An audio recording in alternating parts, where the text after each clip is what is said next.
Praise the Lord. தம்மை நோக்கி கூப்பிடுகிற யாவருக்கும் பதிலளிக்கிறவர் தான் ஆண்டவராகிய இயேசு கிறிஸ்து. அப்படி இருக்கும் பொழுது இன்றைய நாட்களில் உங்களுடைய ஜெபத்திற்கு பதில் வரவில்லையே, உங்களுடைய சூழ்நிலையிலிருந்து உங்களுக்கு விடுதலை கிடைக்கவில்லையே என ஏங்கிக் கொண்டிருக்கிறீங்களா?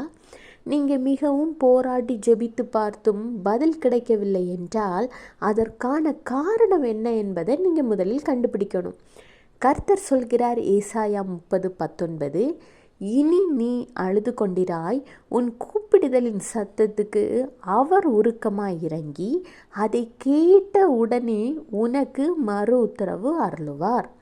இந்த வசனத்தை நீங்கள் திரும்ப திரும்ப வாசித்து பார்த்தீங்கன்னா, உன் கூப்பிடுதலின் சத்தத்துக்கு அவர் உருக்கமாய் இறங்கி அதை கேட்ட உடனே உனக்கு மறு உத்தரவு அருளுவார்னு இருக்கு.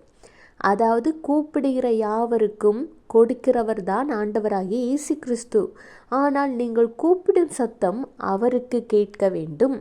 உங்கள் கூப்பிடுதல் அவருக்கு கேட்காதபடி அவருடைய காதுகள் மந்தமாகவில்லை என பைபிளில் இருக்குது. அப்போது என்ன தடை என யோசித்து பார்த்தீங்கன்னா, எபேசியர் 6ஆம் அதிகாரத்தில் இருக்குது. ஏனெனில் மாம்சத்தோடும் இரத்தத்தோடும் மட்டுமல்ல, துரைத்தனங்களோடும் அதிகாரங்களோடும் இப்பிரபஞ்சத்தின் அந்தகார லோகாதிபதிகளோடும் வானமண்டலத்தில் உள்ள பொல்லாத ஆவிகளின் சேனைகளோடும் நமக்கு போராட்டம் உண்டு.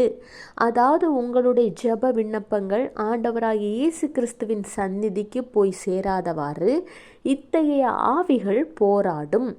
நம் ஜெபம் ஆண்டவரை சென்றடைய, உங்கள் விண்ணப்பங்கள் கோரிக்கைகள் ஆண்டவரை சென்றடைய இந்த ஆவிகள் தடையாக நிற்கும்.